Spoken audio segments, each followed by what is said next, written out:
Alors moi, je suis pas parisien. Non, moi je viens d'un petit village de Provence. Et un truc qu'il faut savoir quand on habite dans un petit village de Provence, c'est qu'en général on passe très vite son permis de conduire. C'est vraiment une question de survie. Et par conséquent, on apprend très vite à détester les cyclistes. Surtout les cyclistes au bas. Vous allez très vite voir de qui je parle. Les cyclistes au bas, c'est un mec, il est dans son canapé, il est devant la télé, il zappe comme ça. À un moment donné, il tombe sur le Tour de France et il se dit « Oh bah ! C'est vrai que c'est sympa le vélo. Chérie, je fais route vers Décathlon, je vais m'acheter un bétouin. » Bon alors forcément, au moment de monter à Paris, ce qui devait arriver arriva, j'ai dû vendre ma voiture et acheter un vélo. Et là, il se passe une chose, c'est qu'il faut que je l'annonce à ma famille. Oui, parce qu'il faut savoir qu'en fait, ma famille, c'est une famille de motards. Tout le monde roule à moto, mon père, ma mère, mon frère.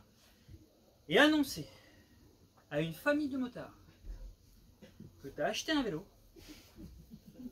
c'est un coming out. Papa? Alors lui, forcément. Vroom vroom. Non. Dring dring. Bon alors il faut savoir que moi j'ai le permis voiture et le permis moto et le permis remorque. Et oui, ça existe. C'est la 8e ligne sur le papier rose. Donc le code de la route, je déconne pas, d'accord? Les cyclistes. Oh chérie, regarde, des nouvelles décorations de Noël. C'est un feu rouge. Ok. Vous savez à partir de quel moment vous êtes considéré comme un vrai cycliste à Paris? Quand on vous a volé un vélo. Et apparemment à Paris ça va très vite.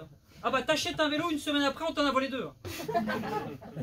Bon après je pense que j'exagère un petit peu parce que j'ai trop regardé, vous savez, les reportages sur M6 du dimanche soir avec la voix là, Paris, c'est quartiers huppés et ses immeubles haussmanniens.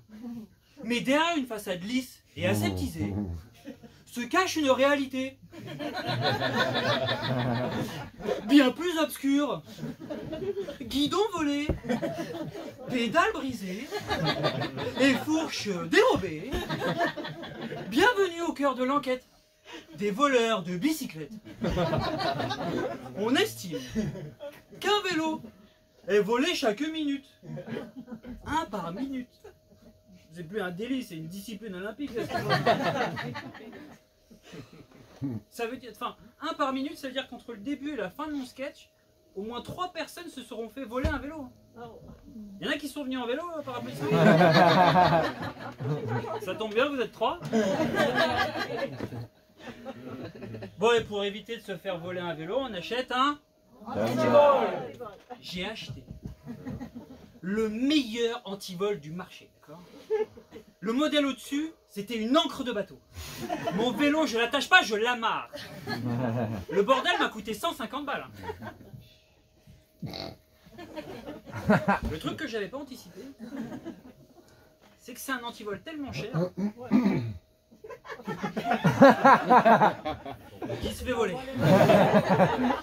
Mon vélo est devenu l'antivol de mon antivol. Alors pour éviter de se faire voler un antivol, on achète un Rottweiler. J'ai acheté le meilleur Rottweiler du marché. Le modèle au-dessus, c'était un crocodile. Le truc que j'avais pas anticipé, c'est qu'un Rottweiler, si tu l'attaches pas, bah il s'en va. Alors pour éviter que le Rottweiler il s'en va, on achète une laisse. J'ai acheté une laisse d'une qualité très moyenne parce que ça commence à faire cher.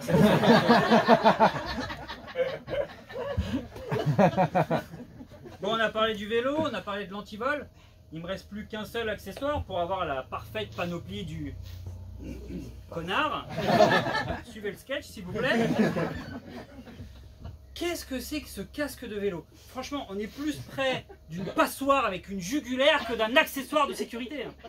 Plus le mec me montrait des casques de vélo dans le magasin, plus je me disais Bon, en vrai, le métro, c'est pas mal. Hein. Combien ça coûte, votre truc? Combien? Et pourquoi si cher? Manifestement, c'est pas le design. Hein. Mais monsieur, vous comprenez, on parle de votre sécurité. En cas de chute, vous risquez un grave traumatisme. Je vous rassure tout de suite, il y aura un traumatisme. Hein. Mon casque ou mon amour propre. Hein. Bon, après, on est entre nous, faut que je vous avoue un truc. Ça fait 4 semaines que je roule à vélo dans Paris. J'essaye de respecter le code de la route, mais surtout, j'ai commencé à apprendre à détester les voitures.